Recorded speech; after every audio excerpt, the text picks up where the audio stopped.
21 November আগ পর্যন্ত নিজস্ব এলাকাতে নিজস্ব গণ্ডির মধ্যে আলাদা আলাদা প্ল্যানে অপারেশন পরিচালনা করছিল। শুধু সেনা, নৌ এবং বিমান বাহিনী না, সাধারণ জনগণ এবং মুক্তি বাহিনীর অপারেশনে যেতে হয়, যাতে এটার একটা চরম ইফেক্ট আমাদের হানাদার বাহিনীর উপর পড়ে, এবং সেটাই হয়েছিল। 21 নভেম্বর যেটা হয়, যে আমরা যতটা জানি যে তিন বাহিনী একসঙ্গে আসলে সম্মিলিতভাবে আক্রমণ চালায়, সেই গল্পটা একটু শুনতে চাই। জি, আসলে সেনাবাহিনী, নৌবাহিনী এবং বিমান বাহিনী এর আগ পর্যন্ত 21 নভেম্বর আগ পর্যন্ত নিজস্ব এলাকাতে নিজস্ব গণ্ডির মধ্যে আলাদা আলাদা প্ল্যানে অপারেশন পরিচালনা করছিল।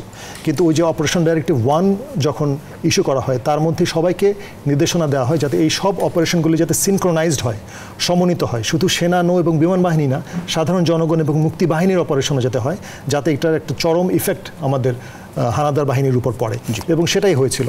আসলে 21 নভেম্বরের পর থেকে এই যে সমন্বিত আক্রমণ, সেই আক্রমণের যে বীর গাথা, সেটাকে স্মরণ করার জন্যই আমরা 21 নভেম্বর প্রতি বছর আমরা পালন করে থাকি, এবং এর মাধ্যমে আমরা সে সমস্ত বীরদেরকে স্মরণ করি যেন আমাদের দেশপ্রেম এবং জাতীয়তাবোধ যাতে জাগ্রত হয়।